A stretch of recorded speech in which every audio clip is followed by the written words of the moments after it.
இந்தியாவில் நயோமா ஹேர்பேஸ் ஒன்று ஓப்பன் பண்ணியிருக்காங்க வேங்க லடாக்ல. உலகத்தோட ம். ஹையஸ்ட் ஏர்பேஸாக இதான் இருக்க போகுது.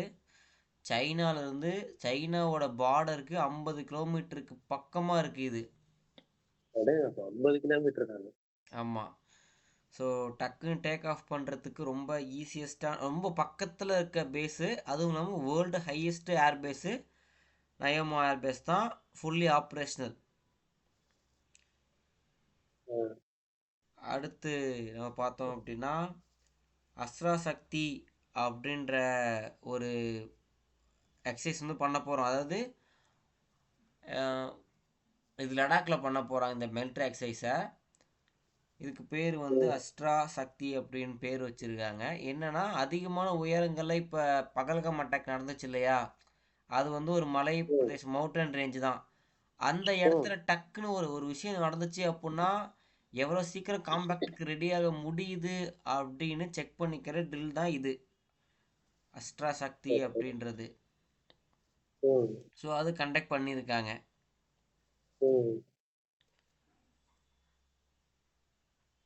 அடுத்து வந்து பார்த்தீங்கன்னா சுப்ரீம் கோர்ட்டில் ஒரு பெட்டிஷன் ஒன்று ஃபைல் ஆகிருக்கு.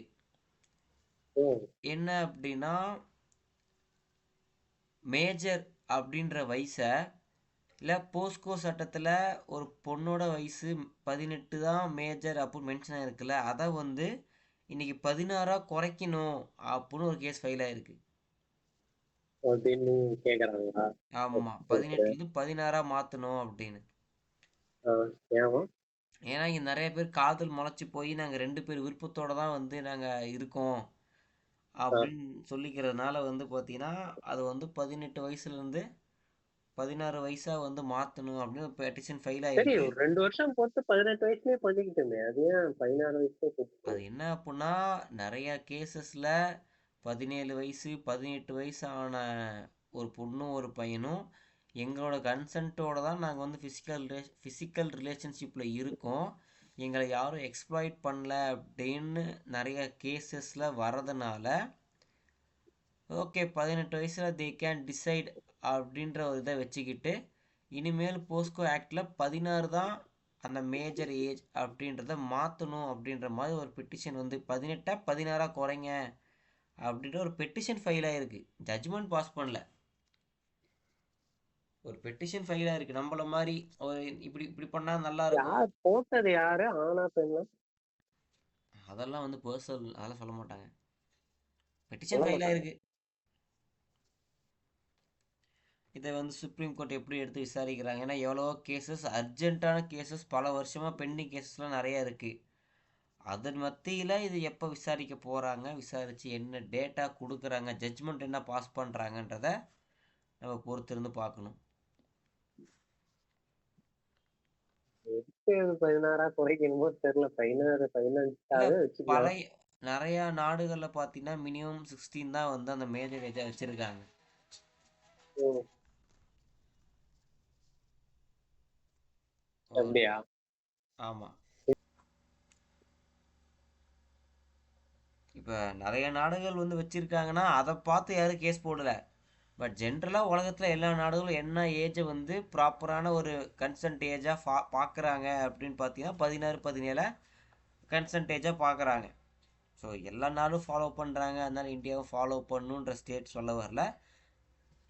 மற்ற நாடுகளில் இதுதான் கன்சன்ட் ஏஜாக அந்த ஜுடிஷியல் டிபார்ட்மெண்ட் வந்து டிசைட் பண்ணியிருக்காங்க. ஸோ இங்கே நிலவரம் பார்த்தீங்கன்னா 18 வயசு இருக்கிற எல்லோரும் கை கால் வச்சுட்டு கம்முன்னு இருக்கிறது இல்லை அப்படின்றதுனால இங்கேயும் அதே கொண்டு வந்துடலாம் அப்படின்னு ஒரு பெட்டிஷன் ஃபைல் ஆயிருக்கு. ஸோ சரி, ஓகே. ம். பார்ப்போம் இது எப்படி முடியுதுன்னு பார்ப்போம். பேசாம 16 வயசு ஆயிடுச்சுன்னா அப்படியே கை கழுவி விட்டுற வேண்டியதான் எல்லாரும். ஏதோ இல்லை இப்போ பண்ணிட்டு போட்டு. இப்படி கண்டிஷன் இப்போ ஆல்ரெடி அப்படி தான் இருக்குது. ம். நிறைய கேசஸ் டெய்லி ரெக்கார்ட் ஆகிட்டு தான் இருக்குது. பார்ப்போம் இது எப்படி போய் முடியுதுன்னு. ம். ஸோ அடுத்து இல்ல பார்த்தோம். சொல்றேன். இல்ல ம். இப்ப ம். ஒரு பின்புலம் இருக்கவும் வந்து எல்லாம் தைரியமா செஞ்சிடறாங்க. ம்.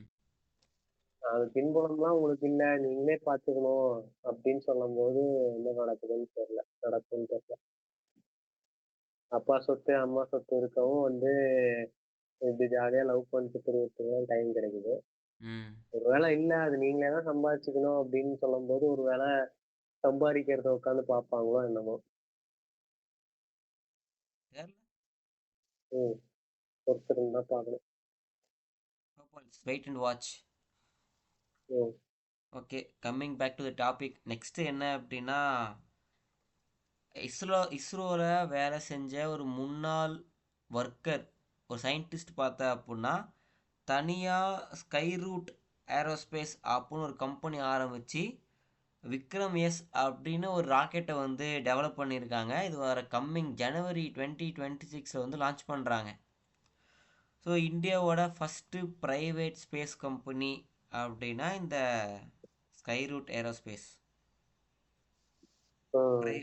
ப்ரைவேட் ஐ மீன் இதுக்கு முன்னால ஏதோ ஒரு கம்பெனி ட்ரையல்லாம் விட்டு பார்த்தாங்களே, அது ஸ்பேஸ் எக்ஸ் இவங்க அங்கே தான். அங்கே நார்த் ஃபாரினில். இல்ல இல்ல இந்தியால தான். எனக்கு தெரிஞ்சு அவங்க சேட்டலைட் பில்ட் பண்ணியிருப்பாங்க. ப்ரைவேட் கம்பெனிஸ் பல பேர் சேட்டலைட் மேனுஃபேக்சர் பண்ணிக்கிறாங்க, பில்ட் பண்ணிக்கிறாங்க. பட் ஆ. இஸ்ரோ தான் லான்ச் பண்ணி கொடுப்பாங்க. ஓகே. ம். இந்த சினாரியோவில் என்ன அப்படின்னா இவங்களே லான்ச் பண்ணுற வெஹிக்கலையும் பில்ட் பண்ணியிருக்காங்க. ம். ஸோ சேட்டலைட் ப்ளஸ் லான்ச் பண்ணுற வெஹிக்கிளை இவங்களே பில்ட் பண்ணியிருக்காங்க. ம். அது பேர் என்ன ஏதுன்னு சொன்னாங்க? அதான் விக்ரம் எஸ். விக்ரம் எஸ்ங்கிறது தான் அதோட பேரா? அது அந்த ராக்கெட்டுக்கு பேர் வச்சுருக்காங்க. கம்பெனி பேர் ம். வந்து ஸ்கை ரூட் ஏரோஸ்பேஸ் அப்படின்னு வச்சுருக்காங்க. ஸோ ஒரு புதிய சூப்பர் சூப்பர். ஒரு முயற்சி தான். ஏன்னா இப்போதைக்கு ஸ்பேஸ் இண்டஸ்ட்ரியில் கவர்மெண்ட் மட்டும்தான் மோனோபோலியாக இருந்தாங்க. ஸோ இன்னைக்கு ம். ம். இன்னொரு ப்ரைவேட் ஏஜென்சி உள்ள என்ட்ரி ஆகிருக்கு. ம். ஆமா. ஸோ நெக்ஸ்ட் என்ன அப்படின்னா, இது வந்து தமிழ்நாடை சார்ந்த ஒரு விஷயம். கோயமுத்தூரில் ஒண்டிப்புதூர் அப்படின்ற ஊரை இன்டர்நேஷ்னல் கிரிக்கெட் ஸ்டேடியம் ஒன்று பில்ட் பண்ண போகிறாங்க. அதுக்கான இன்டர்நேஷனல் கிரிக்கெட் ஸ்டேடியமா? ஆமாம் 30,000 பேர் அட் அ டைமில் உக்காந்து அதை பார்க்குற அளவுக்கு வைடான ஒரு ஸ்பேஸ். இப்ப இந்த ஒரு சேப்பாக்கம் வந்து இதுவா இன்டர்நேஷனலா? அது நமக்கு தெரில, எனக்கு தெரில. ஐ மீன் செக் பண்ண பார்க்கணும். பட் ம். இது கோயம்புத்தூரில் இன்டர்நேஷ்னல் ஸ்டாண்டர்டுக்கு கட்டப்பட போகிற ஒரு ஸ்டேடியம். இதுக்கான அந்த டிசைனிங் ம். ஒர்க்கெல்லாம் போய்கிட்டு இருக்கு. கோயம்புத்தூர்ல. ஆமாம், ஒண்டிப்புதூர் அப்படின்ற ஊரில். ம். ஸோ அப்பனா வந்து பார்த்தா பக்கத்துல ஏதாவது இது இருக்கணுமே, ஃபிளைட்டு ஆமாம், இறங்குற மாதிரி. கோயம்புத்தூர் ஏர்போர்ட்லேருந்து 9 கிலோமீட்டருக்கு பக்கத்தில் கட்டியிருக்கேன், கட்ட போகிறாங்க பரவாயில்ல, 9 9 கிலோமீட்டர் தூரத்தில். கிலோமீட்டர் தான். ம். ஸோ ஈஸி டிரான்ஸ்போர்ட் இருக்கணும். எங்கேருந்து வந்தாலும் ஐ மீன் ஃபாரின்லேருந்து வந்தால் கூட டக்குன்னு ஆமா மூவபுளாக ஆமா அந்த ஆமா. மாதிரி ஸ்பேஸில் ஆமா. பண்ணியிருக்காங்க. ம். நல்ல விஷயம் தான். நிறைய பேர் கிரிக்கெட் பார்க்க வரேன்னு சொல்லிட்டு கொஞ்ச நாள் ஸ்டே பண்ணுவாங்க. ஒரு ம். எக்கனாமி டேர்ன் ஓவர் நடக்கும். கண்டிப்பா அங்க இருக்கிறவங்களாம் உடனே அவங்க இது கட்டி விடணும் எனக்கு தெரிஞ்சு. ரூம்ஸ் கட்டி ஆமாம். விடணும் அவங்க. இப்போ இப்போ என்ன அப்பதான் அப்படின்னா, சம்பாதிக்க முடியும். இப்போ இந்த மாதிரி விஷயங்கள்லாம் வந்து நமக்கு தமிழ்நாட்டுக்கு பணத்தை ஈர்த்து கொடுக்குது. இது வந்து சென்ட்ரல் கவர்மெண்ட் தான் பண்ணுறாங்க, ஸ்டேட் ம். கவர்மெண்ட் பண்ணல. ஆனால் வந்து பார்த்தா ஓகே. அப்படின்னா நமக்கு ஓர வஞ்சனை பண்ணுறாங்க அப்படின்ற மாதிரி தான் நம்ம மக்கள் பார்க்குறாங்க. இதுனா எவ்வளோ இன்கம் உள்ள என்ட்ரி ஆகும் அப்படின்றது யோசிக்கிறது இல்லை யாரும். ம். ஸோ இல்ல அதனாலே அவங்களுக்கு வந்து இது வந்து சென்ட்ரல் பண்றாங்களா ஸ்டேட் பண்றாங்களாங்கிறதே தெரிய மாட்டேங்குது. நாளைக்கு கட்டி முடிச்சதுக்கு அப்புறம் முதல் முதல்வர் போயிட்டு ஒரு கையசைச்சாருன்னா இவர்தான் கட்டினதா அப்படின்னு மக்கள் நினைப்பாங்க. அவ்வளவுதான். இவ்வளவுதான் புரியுது. மோடி தான் வருவார் திறந்துக்கிறதுக்கு. பார்ப்போம், பொறுத்திருந்து பார்ப்போம். ம். 2027க்குள்ளார இது ஃபினிஷ் பண்ணிட போகிறதா மோடி சொல்லியிருக்காங்க. வரட்டும், மோடியே ரிப்பன் கட் பண்ணிட்டோம். ஆனா மீடியா யார ஃபோக்கஸ் பண்ண போகுது? அதுதான், மோடி தான் ஃபோக்கஸ் பண்ணணும். பார்ப்போம் எப்படி இது கொண்டு போகிறாங்கன்னு பார்ப்போம். ம். ரெண்டாவது பார்த்தா அடுத்து நெக்ஸ்ட் டாபிக் பார்த்தா அப்படின்னா, ஃபோர்டு கார் கம்பெனி வந்து பார்த்தீங்கன்னா நம்ம சென்னையில் வந்து இன்வெஸ்ட் பண்ண போகிறாங்க. 3250 கோடி. நெக்ஸ்ட் ஜென்ரேஷன் இன்ஜின் ப்ராடக்ட்ஸை இங்கே மேனுஃபேக்சர் பண்ணுற மாதிரி ஒரு பிளான்ட் வந்து சென்னையில் லான்ச் பண்ணுறாங்க. ஆ. ஸோ இதன் மூலயமா ஒரு நல்ல ஒரு எக்கானமி இங்கேயும் ஒரு புதுசாக ஒரு கம்பெனி ஸ்டார்ட் பண்ணுறாங்கன்னா அதுக்கான ஒர்க்கர்ஸ் எடுப்பாங்க. அதுக்கான அந்த கம்பெனி சுற்றியும் சில ம், சில விஷயங்கள் ஸ்டே, அப்புறம் ஃபுட்டு அந்த மாதிரி சில விஷயங்கள் கொஞ்சம் ரன் ஆகும். ஸோ இதன் அடிப்படையில் சென்னையில் ம். இந்த ஒரு இன்வெஸ்ட்மெண்ட் பார்த்த அப்படின்னா ஒரு வரவேற்கத்தக்க நிறைய இளைஞர்களுக்கு ஒரு ஒரு 500 பேருக்கோ 1000 பேருக்கோ வேலை கிடைக்கலாம். அவங்க ப்ராப்பராக மென்ஷன் பண்ணல எத்தனை பேர் ஒர்க்குக்கு எடுப்பாங்கன்னு. பட் இன்வெஸ்ட் பண்ண போகிறாங்க அப்படின்றது ஒரு இது நல்ல ஒரு திங்காக பார்க்குறோம். இது யாரு ஈர்த்து கொண்டு வந்தது? இது வந்து ஃபோர்டே இன்வெஸ்ட் பண்ணுற மாதிரி தான். இது யார் போய் ஈர்த்து கொண்டு வந்தாங்கன்னு எதுவும் மென்ஷன் பண்ணல. ஃபோர்டு அவங்க கம்பெனி வெப்சைட்டில் நாங்கள் வந்து இப்படி இன்வெஸ்ட் பண்ண போகிறோம் அப்படின்னு போட்டிருந்தாங்க. ம், ஸோ தெரில யார் வந்து இது ஐடியா கொடுக்குறாங்க, தமிழ்நாட்டுக்கு வாங்கன்னு யார் கூப்பிட்டாங்கன்னு தெரில. அதனால ம். பார்த்தீங்கன்னா நியூஸ் பேப்பரில்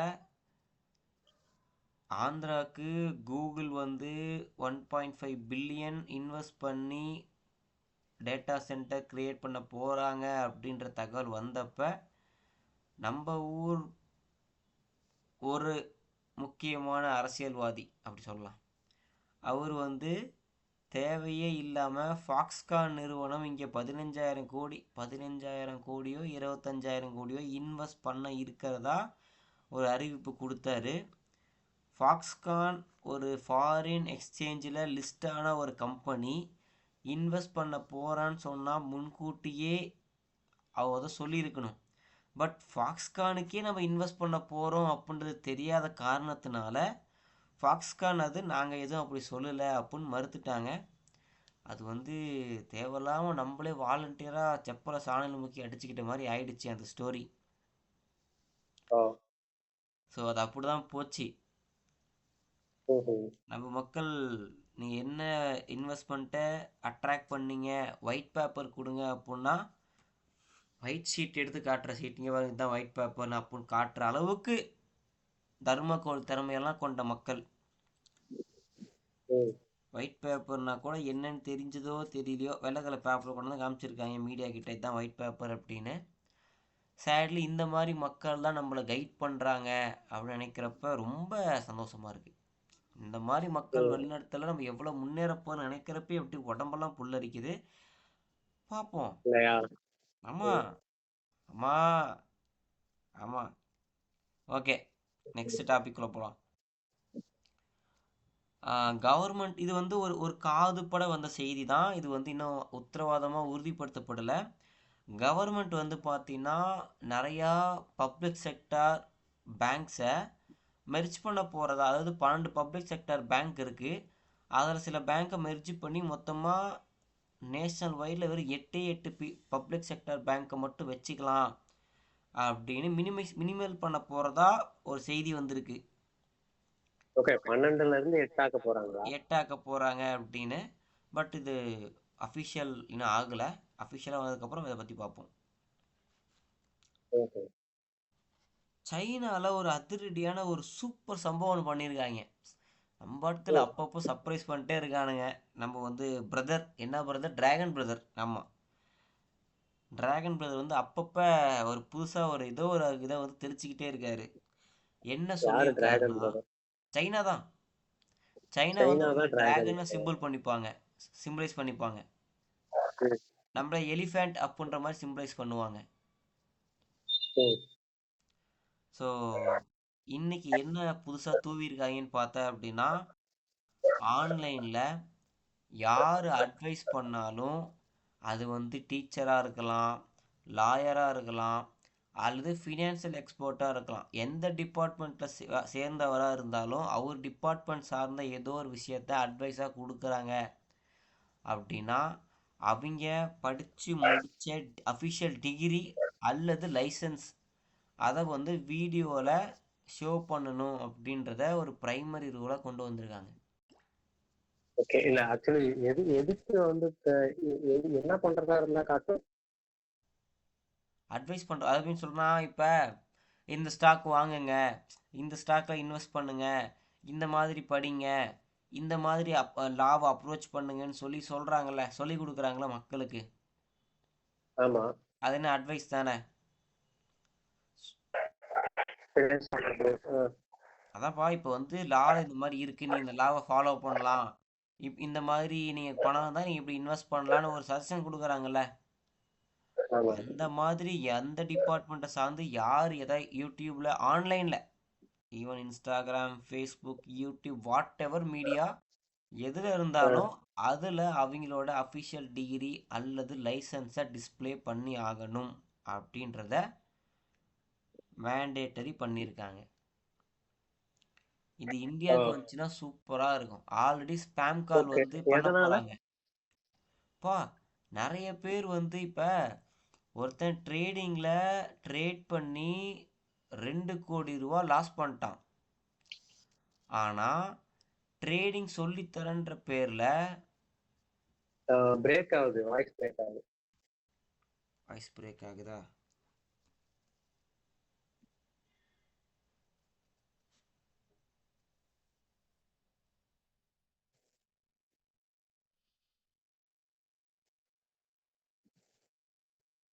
இப்போ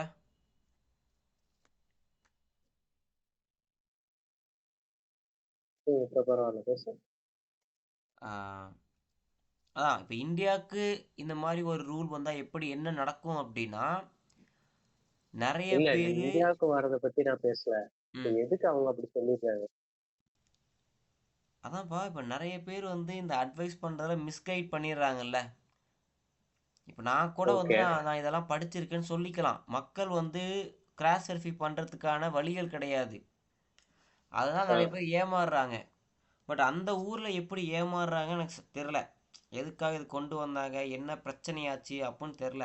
பட் நம்ம ஊரில் இப்படி எப்படி இருக்குது அதே மாதிரி தான் அங்கேயும் இருக்கும் அப்படின்ற ஒரு யூகத்தில் என்ன ஃபீல் பண்ணுறேன் அப்படின்னா, எனக்கு தெரிஞ்ச ஒரு கேஸில் பார்த்தேன் அப்படின்னா, ஒரு ட்ரேடர் ஒருத்தர் ட்ரேட் பண்ணி ஷேர் மார்க்கெட்டில் 2 கோடி ரூபா லாஸ் பண்ணிட்டாரு. பட் எப்படி ட்ரேட் பண்ணுறதுன்னு சொல்லித்தரேன்னு சொல்லி யூடியூப்பில் 11 கோடி சம்பாரிச்சிருக்காரு. 2 கோடி இழந்திருக்காங்க, அவன் சொந்தமாக 11 கோடி ட்ரேட் பண்ணப்ப சம்பாதிச்சிருக்காங்க. 2 கோடி இழந்திருக்கான். ட்ரேட் பண்ணுறத சொல்லி கொடுக்குறேன்னு சொல்லிட்டு 11 கோடி யூடியூப் சம்பாரிச்சிருக்கான். ஓகே, அதான் அவன் அவன் வந்து எப்படி இழந்தானோ அது அப்படி இழக்க கூடாதுங்கிறதுக்காக பண்ணியிருக்கான். அப்படி இழக்கக்கூடாதுன்னு இருந்தால் நீயே ட்ரேட் பண்ணி சம்பாரிச்சிருக்க வேண்டியதானே. யூடியூப் சேனல் ஆரம்பித்து என்ன பயன்? அப்போ நீ ட்ரேடிங்கில் சம்பாரிச்சதை வந்து ப்ரூஃபாக காமிச்சிருக்கணும்ல. காமிச்சிருப்பான். காமிச்சதுனாலதான் வந்து மக்கள் பட் ஆனால் ஏமாந்துருப்பாங்க. கேஸ் அது கிடையாது, காட்டல. இது கோர்ட்டுக்கு போயிட்டு வந்துச்சு. ஸோ அப்போ இந்த மாதிரி ஏதாச்சும் நம்ம இல்ல இல்ல கொடுத்துருந்தோம் இல்ல இல்ல. அப்படி. ஒண்ணுமே காமிக்காம மக்கள் அப்படியே நம்பலாம் மாட்டாங்க. சரி, இப்படி ஆ, யோசிக்கிறதுனால எல்லாரும் இப்படி யோசிப்பாங்கன்னு அர்த்தம் கிடையாது. இப்படி எல்லாரும் யோசிக்க மாட்டாங்க, படிப்பறிவே இல்லாதவங்கன்றதுனால கிட்டத்தட்ட ஒரு 300 பேர்கிட்ட, ஒரு ஆளுக்கு 3 லட்ச ரூபான்னு 300 பேர்கிட்ட 1.5 வருஷமா ஒரு அரசியல்வாதி ஆட்டை போட்டுக்கிட்டு இருக்காரு. அவங்களோட உழைப்புக்கான காசை அவங்க பேரில். நீ அங்க போவாத, இங்க வா. ஸோ சொல்கிறேன், ஐ மீன் நீ இப்படி யோசிக்கிறன்றதுனால எல்லாரும் இப்படி யோசிக்க மாட்டாங்க. நீ உன்ன மாதிரியே எல்லாரும் நினைக்கிற. அவன் அவன் சொன்னது வந்து கண்டிப்பா வந்து எல்லாருக்கும் பலன் கொடுத்திருக்கும். பலன் கொடுத்திருக்கவும் தான் அத்தனை பேர் சேர்ந்திருப்பாங்க. அதாவது அவன் கோர்ஸ் விற்று காசு வாங்கிட்டான். அவன் இதை ஃபாலோ பண்ணி ஜெயிச்சாங்க அப்படின்னு வந்து எந்த கேஸும் வரல. நான் ம். ஜட்ஜ்மெண்ட் பார்த்ததுனால சொல்கிறேன். நீ வந்து இல்லை அப்படி இருக்காதுன்னு டேட்டா எதுவுமே பார்க்காமையே வந்து நீ வாதாடிக்கிட்டு இருக்கன்றது தான் இதில் வந்து வருத்தமான விஷயமா இருக்குது. சரி, இது இல்ல ஒன்றும் இல்ல, பண்ணுறதுக்கு இல்லை. ட்ரேடிங்க பொறுத்த வரைக்கும் அது வந்து சந்தை அபாயங்களுக்கு உட்பட்டதுங்கும் போது யாருமே எதுவும் பண்ண முடியாது. இப்போ இந்த மாதிரி இருந்திருந்து அவன் அஃபிஷியல் டிகிரியோ லைசன்ஸோ ஷோ எல்லாம் பண்ணோம். அதான் ஒரு பக்கம். இல்ல இல்ல இல்ல, நீங்க லைசன்ஸே அபிஷியல் டிகிரி காட்டினாலும் அங்க ஸ்டார்டிங் எடுத்த உடனே வந்து என்ன போடுறாங்க, இது இது வந்து என்னது இன்ஃபர்மேஷன் ரிலேட்டடான வீடியோ, என்ன சொல்றது, இது வந்து லேர்னிங் பர்பஸ்க்காக மட்டும்தான் அப்படிங்கிறது சொல்றாங்க இல்லையா? அது இதுக்கப்புறம் சிந்திச்சு செயல்பட வேண்டியது மக்கள் தானே. ஸோ ஒரு கவர்மெண்ட்டுக்கு வேலை மக்கள்கிட்ட கொடுத்துட்டு அவனே சிந்திச்சுப்பான்னு சொல்கிறதுக்கு இல்லை. மக்கள் எங்கே சிந்திக்காமல் விட்டுருவான், அவனுக்கு அந்த பாதிப்பு ஏற்படாமல் பார்த்துக்கணும் அப்படின்றதுக்காக தான் கவர்மெண்ட். ஸோ ம். இப்படி பண்ணுறதுனால பாதி பேர் வந்து இந்த மாதிரி வேலை பண்ண முடியாமல் போயிடும். நம்ம ஊரில் ப்ராப்பராக இருக்க சில பேர் மட்டும்தான் பண்ண முடியும். இப்போ நான் ஒரு 30 வருஷம் திருப்பி திருப்பி இந்த ஃபீல்டு பற்றி பார்த்துக்கிட்டே இருந்தேன் அப்படின்னா எனக்கு இதில் இருக்க நாலேஜ் கெயின் ஆயிரும். சரி, அதுக்குன்னு இப்போ நான் வந்து அப்படி காட்டிட்டு பண்ணல அப்படின்னா வந்து இதுவா ஃபைனா இல்ல அரெஸ்டா என்ன பண்ணுவாங்க? அரெஸ்ட்டு. அரெஸ்டா? ம். Okay.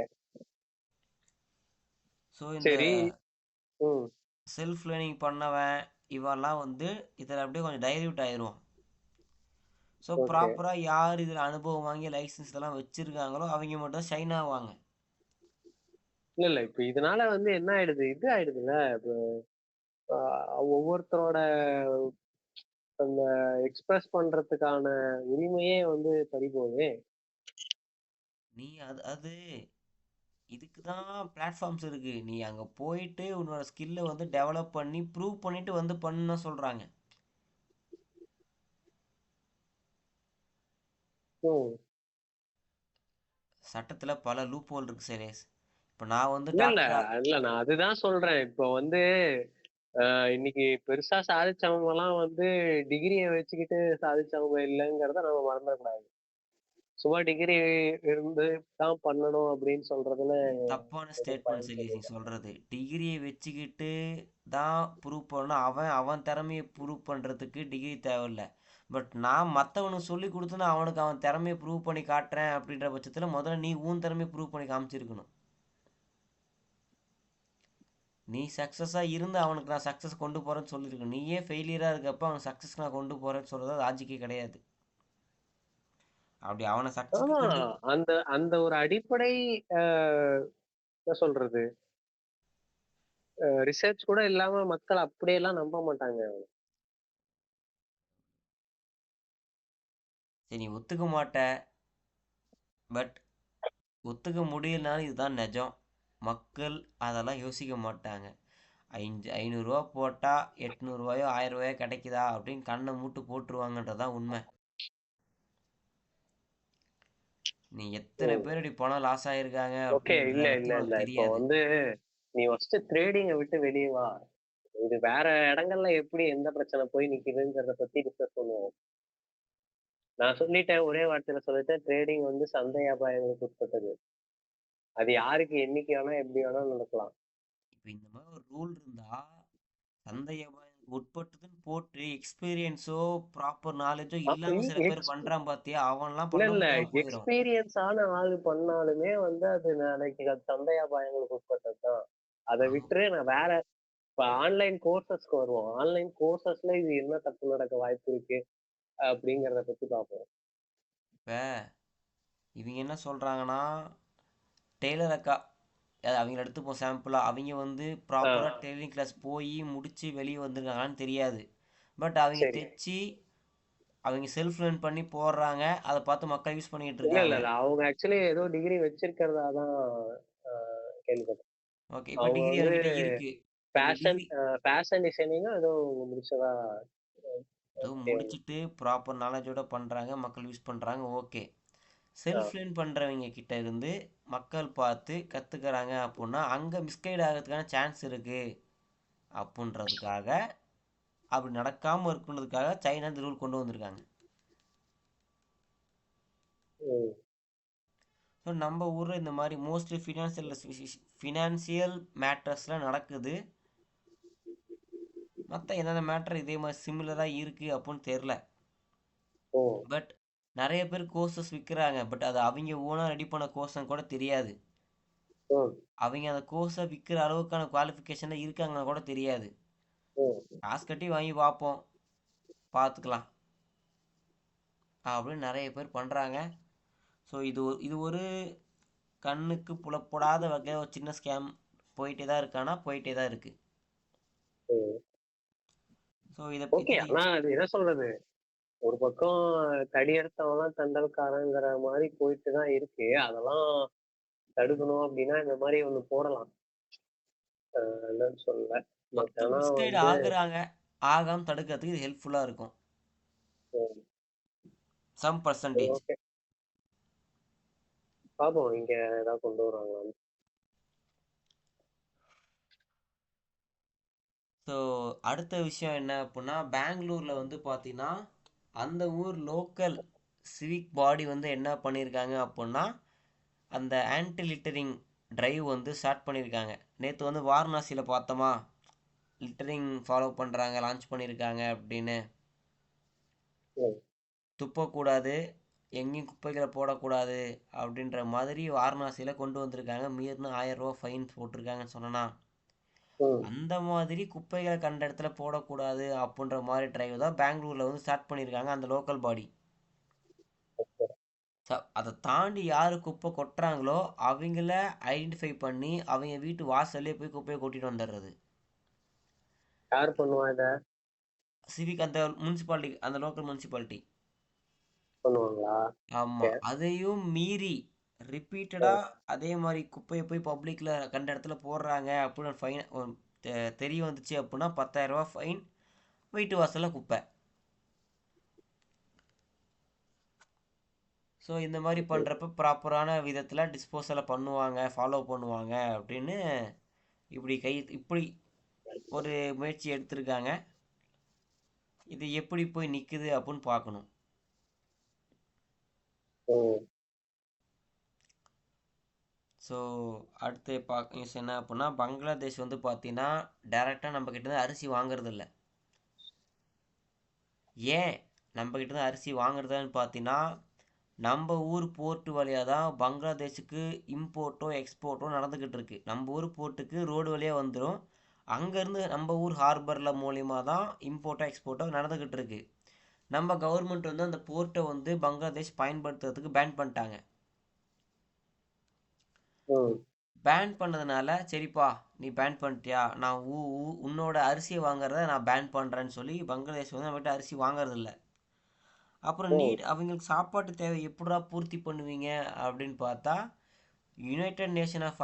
United arab of emirates UAE கிட்ட அரிசி வாங்குறாங்க. அவங்கிட்ட எதிர அரிசி அப்படின்னு பார்த்தா அவன் நம்ம கிட்ட அரிசி வாங்குறான். நம்ம கிட்ட இருந்து அவன் அரிசி 10 ரூபாய்க்கு வாங்கி அங்கேருந்து இவனுக்கு 20 ரூபாய்க்கு வித்துறான். ம். நம்ம ஆள் வந்து அங்கே தான் வாங்குறானுங்க, யூஏஇயில் தான் வாங்குறானுங்க பங்களாதேஷ்ல இருந்து. ம். ஸோ 10 ரூபா அரிசிக்கே 20 ரூபாய்க்கு வாங்கிட்டு இருக்கானுங்க. இது ஒரு சிரிப்பான விஷயமா. இதே ம். மாதிரி இன்னொரு சிரிப்பான விஷயம் என்ன அப்படின்னா, அமேசானில் பார்த்தீங்கன்னா ஒரு ஆள் வந்து சாம்சங் ஃபோல்டபுள் ஃபோன் ஒன்று ஆர்டர் போட்டிருக்காரு. ஒரு பார்த்தேன், பார்த்தேன். 1,19,000 29,000 ஃபோனோட ப்ரைஸு. ஆனால் ஒரு ம். டைல்ஸ் தான் கைக்கு வந்திருக்கு. ம். அப்புறம் அதை வந்து ரெஜிஸ்டர் ஆக்சுவலி அது அந்த போனோட டப்பாக்குள்ளாரையே வச்சு அனுப்பிச்சிருக்காங்க போல இல்ல? ம் ஸோ அதை வந்து கம்ப்ளைண்ட் ரைஸ் பண்ணப்ப அமேசான் வந்து ரீஃபண்ட் பண்ணுறதா சொல்லி ரீஃபண்ட் பண்ணியிருக்காங்க. ஸோ இதில் எப்படி என்ன இந்த அப்படின்னா, எவன் இந்த வேலையை பார்த்தான்னு தெரியல. நம்ம இந்தியன் கவர்மெண்ட் கூட ஃப்ளிப்கார்ட் ரொம்பவே வந்து இணைஞ்சு ஒர்க் பண்ணிக்கிட்டு இருக்காங்க. அப்படியா? ஆமாம். ஃப்ளிப்கார்ட் வந்து மச்சு ஃபாஸ்டராகவும் சேஃபராகவும் இருக்குது அமேசானை விட அப்படியா? அப்படின்றது நான் நிறையவே பார்க்குறேன். ஃப்ளிப்கார்ட் வந்து நிறைய இடத்துல வந்து நம்ம கவர்மெண்ட் கூட சேர்ந்து வேலை செய்கிற ஐயோ, மாதிரியான விஷயங்கள் நிறைய பார்க்குறேன். என்னய்யா அமேசான்ல ஆர்டர் போட்டதை விட பிளிப்கார்ட்ல லேட்டா தான் வருது எல்லாம். இல்லைப்பா. சேம் பார்ட்டு அமேசான்ல வந்து டெலிவரி டைமும் பிளிப்கார்ட்ல டெலிவரி டைமும் பார்த்தோம்னா பிளிப்கார்ட்ல ஜாஸ்தியா இருக்கு. அதுவும் இல்லாம பிளிப்கார்ட்ல வந்து ஆஹ், என்ன சொல்றது, அந்த டெலிவரி வந்து நடக்கணும் அப்படின்னா வந்து இப்ப இன்னைக்கு டெலிவரின்னு சொல்லியிருக்கான் அப்படின்னா அது இன்னைக்கு வரமாட்டேங்குது. ம் திடீர்னு நாளைக்கு ஆயிடுது அது. இந்த மாதிரிலாம் ஃபிளாஸ் இருக்கு பிளிப்கார்ட்ல. பிளிப்கார்ட்ல எல்லாம் ஆர்டர் போட்டு நொந்து போயிட்டேன். பேக்கேஜஸ் வந்து இதா வர்றது இல்ல, ஒழுங்கான கண்டிஷன்ல வர்றது இல்ல. பேக்கேஜ் அடி வாங்கி அடி வாங்கி வருது. ம் ஸோ இது பெட்டர் இம்ப்ரூவ்மெண்ட் ஆகலாம். பட் இவங்க ரொம்ப கவர்மெண்ட் கூட கோஆப்ரேட் பண்ணி ஒர்க் பண்ணிக்கிட்டு இருக்காங்க. பட் என்ன கண்டிஷன்ஸில் போய்கிட்டு இருக்குன்னு தெரியல. பட் அதை பற்றி ஃப்யூச்சர் நியூஸஸ் வரும், நம்ம அதை டிஸ்கஸ் பண்ணுவோம். ம். நெக்ஸ்ட் டைம் பார்த்தோம் அப்படின்னா, ஈரானில் ஒரு government official, Iranian government official ஒரு ஒரு அதிர்ச்சிகரமான ஒரு தகவல் வந்து வீடியோ பதிவு செஞ்சுருக்காரு ட்விட்டரில். பார்த்து நான் ஷாக் ஆகிட்டேன். ஓப்பன் ஸ்பேஸில் இப்படி பேசுகிறாங்களே அப்படின்னு. என்ன அப்படின்னா, ஈரான் அந்த அஃபிஷியல் சொல்கிறாரு, 6 வருஷமாக ஜப்பானில் இஸ்லாமை ஸ்ப்ரெட் பண்ணுறதுக்கு பல மில்லியன் செலவு பண்ணிக்கிட்டு இருக்கோம். ஆனால் இதுவரை ஒரே ஒரு ஆள் மட்டும்தான் இஸ்லாத்துக்கு கன்வெர்ட் ஆகியிருக்காரு. அவரும் ஜப்பானீஸ் கிடையாது, வேற ஒரு நாட்டை சேர்ந்தவர். ஜப்பானில் இருக்க வேற ஒரு நாட்டை சேர்ந்தவர் இஸ்லாம் கன்வெர்ட் ஆகியிருக்காரு. 6 வருஷம் செலவு பண்ணி ஏன் ஒரு ஆளை கூட ஒரு ஆளை மட்டும்தான் கன்வெர்ட் பண்ண முடிஞ்சிருக்குன்னா என்ன அர்த்தம் இதுக்கு அப்படின்ற மாதிரி அவர் கொஞ்சம் பேசியிருக்காரு. ஸோ ரிலீஜியஸ் கன்வர்ஷன் நடக்குதுன்றதுக்கு இது ஒரு முக்கியமான ஒரு எவிடன்ஸாக பார்க்கப்படுது. கண்டிப்பா கண்டிப்பா. ஒரு ஒரு கவர்மெண்ட் அஃபிஷியல் இதை ஓப்பனாக சொல்கிறாருன்றது தான் இதில் இன்னும் அதிர்ச்சிகரமான விஷயம். ஆமா. ஸோ இது சேட்லி இப்போ இது அங்கே மட்டும்தான் நடக்குது அப்படின்னு சொல்ல முடியாதுல்ல. ஆமா, அவங்க 6 வருஷம் பொறுமையா இருந்து பார்த்துட்டு வந்து மனவேதனையோட பேசுறாங்க. ஸோ இது ஜப்பானில் மட்டும்தான் நடக்குது நம்ம சொல்ல முடியாது. பட் வேறு எங்கெங்கெல்லாம் நடக்கலாம் அப்படின்றதுக்கு நம்ம மக்கள்கிட்டே விட்டுருவோம். உங்களை சுற்றியோ எங்கெங்கெல்லாம் நடக்குது அப்படின்றதெல்லாம் அவங்க கண் பார்வைக்கு விட்டுறலாம். நம்ம அடுத்து போகலாம். அடுத்து என்ன அப்படின்னா, தமிழ்நாட்டில் ஆர்ஆர்டிஎஸ் அப்படின்னு ஒரு விஷயம், ரயில் தான் ஒன்று. ஆர்ஆர்டிஎஸ்னா ரேப்பிட் ரயில் நினைக்கிறேன், ரேப்பிட் ரயில் டிரான்ஸ்போர்ட் சிஸ்டம் நினைக்கிறேன். செக் பண்ணிடலாம்.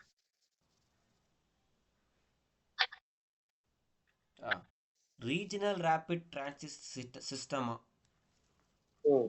ஸோ இந்த மாதிரி ஆர்ஆர்டிஎஸ் வந்து பார்த்தீங்கன்னா மெட்ரோலேயே கொஞ்சம் இன்னும் ஃபாஸ்ட்டாக இருக்க மாதிரி. ஓகே. முக்கியமான சில ரீஜியன்ஸை மட்டும் கனெக்ட் பண்ணும். மெட்ரோ வந்து ஒரு ஸ்டாப்பாக போகுது. இது நார்மல் ட்ரெயின் மாதிரி, பட் ஃபாஸ்டர். முக்கியமான ஸ்பாட்ஸ் மட்டும் கவர் பண்ணுற மாதிரி தமிழ்நாட்டில் ஒரு 3 காரிடோர், 3 ட்ரெயின் ஜேர்னி பேத்து வந்து தேடிக்கிட்டு இருக்காங்க, சர்ச்சிங் வச்சுருக்காங்க. எது டு எதை கனெக்ட் பண்ணலான்னு சொல்லி சென்னை மெட்ரோ ரயில்வே டிபார்ட்மெண்ட் வந்து ஒரு 3 ஆர்ஆர்டிஎஸ் காரிடோரை எக்ஸ்ப்ளோர் பண்ணிக்கிட்டு இருக்காங்க அமைக்கிறதுக்கு.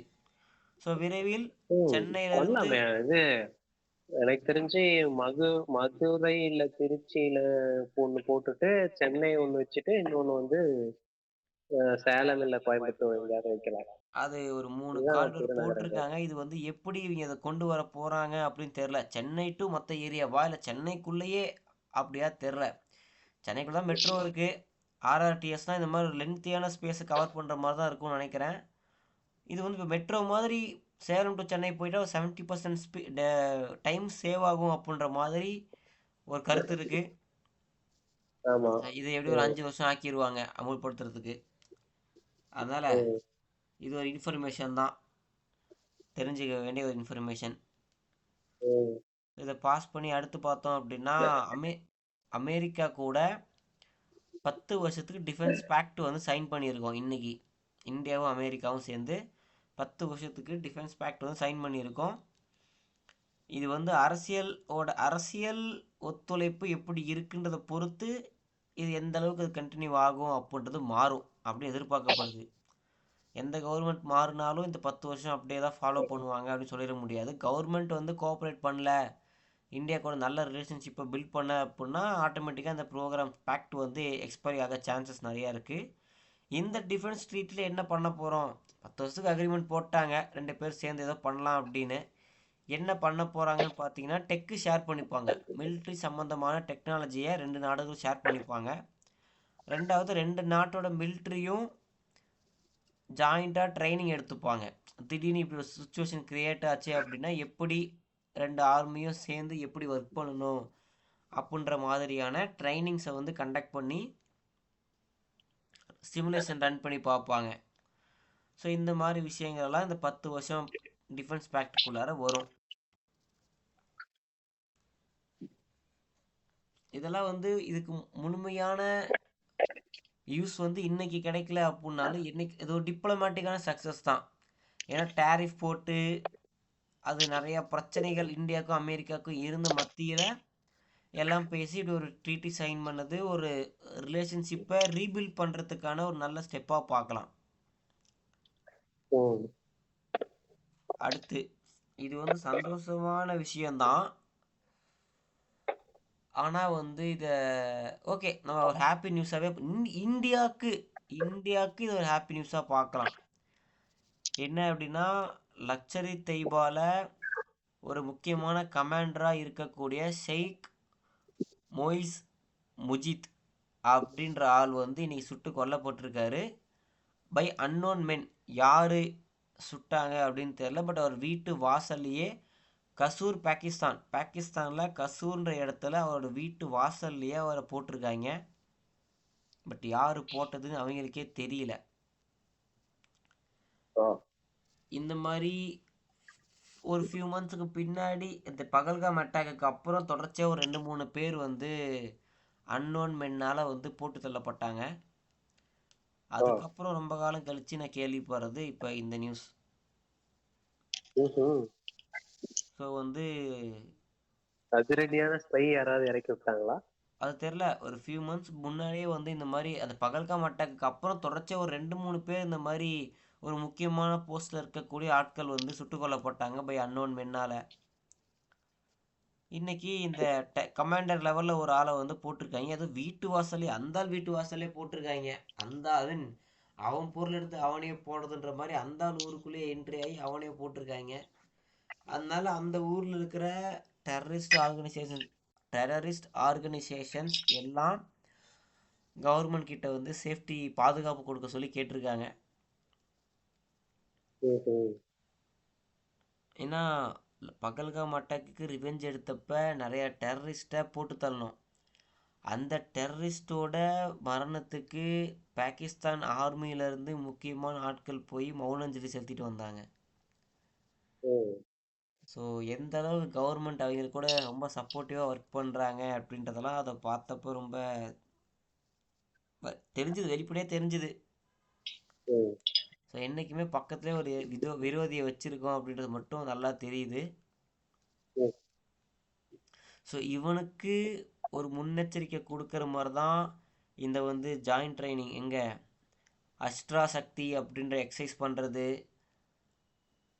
அப்புறம் இந்த நோட்டம் அந்த பஞ்சாப் ராஜஸ்தான் பார்டர் நோட்டம் அங்கே வாட்டரில் எக்ஸசைஸ் பண்ணுறது. இந்தாண்ட வெஸ்ட் பெங்கால் பக்கத்தில் பங்களாதேஷ் பக்கத்தில் வாட்டரில் வந்து ஒரு மிலிட்ரி எக்ஸசைஸ் பண்ணுறதெல்லாம் இந்த 2 நாடுகளுக்கும் எச்சரிக்கை கொடுக்கறதுக்காக தான். ஒரு அட்டாக் பண்ணிட்டா கூட தட்ஸ் லீட் டு வார் அப்படின்னு முன்னே சொல்லிட்டாங்க. இதுக்கு மேலே பேச்செல்லாம் நல்லா ஒன்லி வீச்சு தான் சொன்னதுக்கப்புறம் கொஞ்சம் எல்லாம் அமைதியாக போய்கிட்டு இருக்கு. நேத்தோ பார்டர் ஏரியாவில் கொஞ்சம் பாகிஸ்தான் சோல்ஜர்ஸ் கொஞ்சம் முன்னேறி வர பார்த்தப்ப நம்ம மக்கள் என்ட்ரியிலே எக்ஸிட் போட்டு விட்டாங்க. ஒரு பாகிஸ்தானி சோல்ஜர் டெட்டு. அதாவது சோல்ஜராக வேஷத்தில் வராமல் பாகிஸ்தான் சிவிலியன்ஸ் அப்படின்ற மாதிரியான தோற்றத்தில் வந்து என்ட்ரி ஆக ட்ரை பண்ணாங்க. நம்ம மக்கள் குண்டை போட்டு களைச்சி விட்டாங்க. ஸோ இது பெரிய இஷ்யூ ஆகலை. அதனால் வந்து இது பெருசாக எங்கே பேசப்படல. சோஃபார் அந்த கமாண்டர் ஷெய்க் மொய்ஸ் முஜித் முஹித் என்ன பேர், இவங்க வைக்கிற பேர்லாம் கொஞ்சம் கஷ்டமாக இருக்குது ப்ரொனவுன்ஸ் பண்ணுறதுக்கு. முஜஹித் சரி போட்டு தள்ளிட்டாங்க. இதுக்கப்புறம் பேர் படித்தா என்ன படிக்காட்டி என்ன. ஸோ இதுதான்ப்பா இன்னைக்கான விஷயங்கள். இது மட்டும்தான். இதில் உங்களை ரொம்ப அடடே சூப்பராக இருக்குது அப்படின்னு யோசிக்க வச்ச ஏதேனும் விஷயங்கள் இருக்கா? எனக்கு வந்து அந்த இன்டர்நேஷனல் இது ஸ்டேடியம் இருந்தது. ஓகே. அப்புறமா வந்து அப்புறம் அந்த போர்டு விஷயம், இதெல்லாம் நல்ல விஷயமா பட்டுது. ஓகே. எனக்கும் அந்த இன்டர்நேஷ்னல் ஸ்டேடியம் பிடிச்சிருந்துச்சு. அதே மாதிரி அந்த ஆர்ஆர்டிஎஸ் காரிடோரும் பிடிச்சிருந்துச்சு. ஸோ அதுவும் இல்லாமல் ப்ரைவேட் ஸ்பேஸில் ஒரு ராக்கெட் யூனிட் கம்பெனி ஆமாம், ம். ராக்கெட் லான்ச் பண்ணுற கம்பெனி ஒன்று ஜானில் லான்ச் பண்ண போகிறாங்க அப்படின்றதும் ஒரு சந்தோஷமான விஷயமா இருந்துச்சு. இந்த மாதிரி விஷயங்கள் ம். மூலிமா தான் இந்தியா அடுத்த கட்டத்துக்கு போகும். இந்த ம். ஆர்ஆர்டிஎஸ் அப்புறம் இன்டர்நேஷ்னல் ஸ்டேடியம் மூலிமா தமிழ்நாடு அடுத்த கட்டத்துக்கு போகும் அப்படின்னு நினைக்கிறப்ப நமக்கான ஃப்யூச்சர் சில சில பர்ஸ்பெக்டிவாக பிரைட்டாக இருக்குது, நம்ம மக்களுக்கான ஃப்யூச்சர் பிரைட்டாக இருக்குன்ற சந்தோஷத்தோட இன்னைக்கான வீடியோவை முடிச்சுக்கலாம். நாளைக்கு மீண்டும் இதே மாதிரி ஒரு நல்ல வீடியோவில் இன்டர்நேஷ்னல் டு இன்லேண்ட் எபிசோடில் சந்திக்கலாம். நன்றி, ம். வணக்கம்.